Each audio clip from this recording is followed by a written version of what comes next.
ان کا کون سا بھی امام ہے، ان کا کون سا مرشد ہے، یہ کس کو مانتے ہیں؟ کسی کو نہیں مانتے ہیں، ان کے یہاں سب برابر ہے۔ سلفیوں کے یہاں اغوا پیر جو کچھ ہے وہ صرف محمد صلی اللہ علیہ وسلم کو مانتے ہیں، اور آپ صلی اللہ علیہ وسلم کا جو بتایا ہوا منہج اور طریقہ ہے، صحابہ کرام کو بتایا تھا آپ نے، اسی پر چلتے ہیں۔ تو یہ جو ہے سلفی دعوت،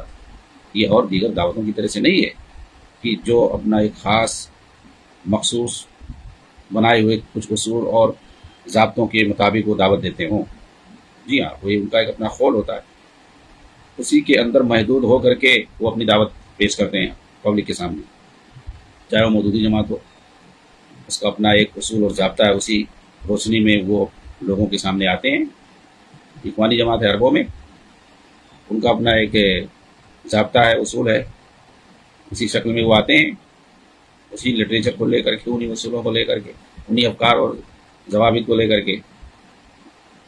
تبلیغی ہے دعوت کے نام پہ، یہ تبلیغی بھی جو ہے ان کا بھی اپنا ایک محدود قول ہے، اسی میں وہ رہے گی، بند رہے گی، اسے نکل نہیں سکتے ہیں باہر، اسی کو پرچار کریں گے۔ ایسے ہی دعوت اسلامی ہے بریلیوں کی، ہندو پاک میں مشہور ہے، یہ بھی اپنا جو ہے مسلک ایک مذہب کے طور پر لوگوں کے سامنے آتے ہیں، پیش کرتے ہیں، پرچار کرتے ہیں۔ ایسے ہی بہت ساری تنظیمیں اور جماعتیں ہیں جو اپنا ایک محدود، ان کا اپنا دائرہ ہوتا ہے، ان کا ایک اپنا مذہبی اور ان کا ایک جماعتی، ایک تنظیمی، ان کا اپنا ایک خاص قول ہوتا ہے، ان کے اپنے کچھ اہداف ہوتے ہیں، ان کے کچھ اپنے اصول اور ضوابط ہوتے ہیں جو ان کے پیر مرشد کی طرف سے وضع کیے گئے ہوتے ہیں، جو صریحاً صحابہ کی منہج سے مخالف ہوتے ہیں۔ جی ہاں،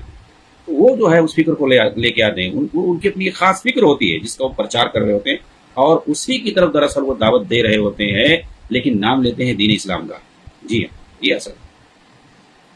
جبکہ سلفی دعوت جو ہے اس کا کوئی جو ہے اپنا کوئی اصول ضابطہ نہیں ہوتا، اس کا کوئی خاص پیر مرشد نہیں ہے کہ جس کے وضع کیے ہوئے اصول اور ضابطے کی روشنی میں اور اس کے بنائے ہوئے ایک خاص محدود قول کے اندر بند ہو کر وہ دین کو لوگوں کے سامنے پیش کریں۔ ایسا ان کے پاس کچھ نہیں ہے۔ اس لیے یہ یاد رکھیں کہ یہ دیگر اسلام کے نام پر بنی تنظیموں اور دعوتوں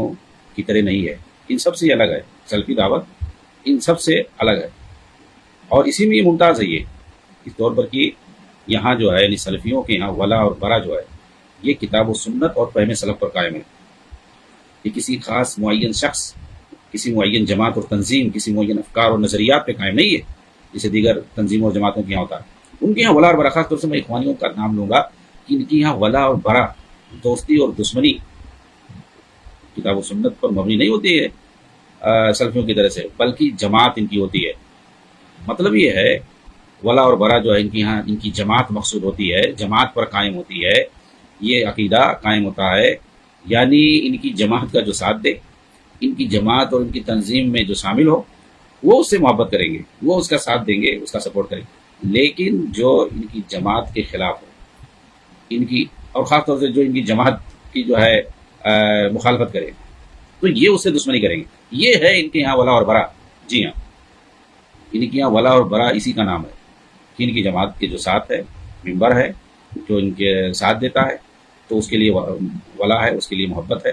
اور جو خلاف ہے یا جو اس میں نہیں ہے یا خاص طور سے جو اس کی مخالفت کرے تو پھر اس کے لیے اس کے ساتھ دشمنی ہے ہر طرح سے۔ اس طرح سے سلفیت جو ہے یہ سلف صالح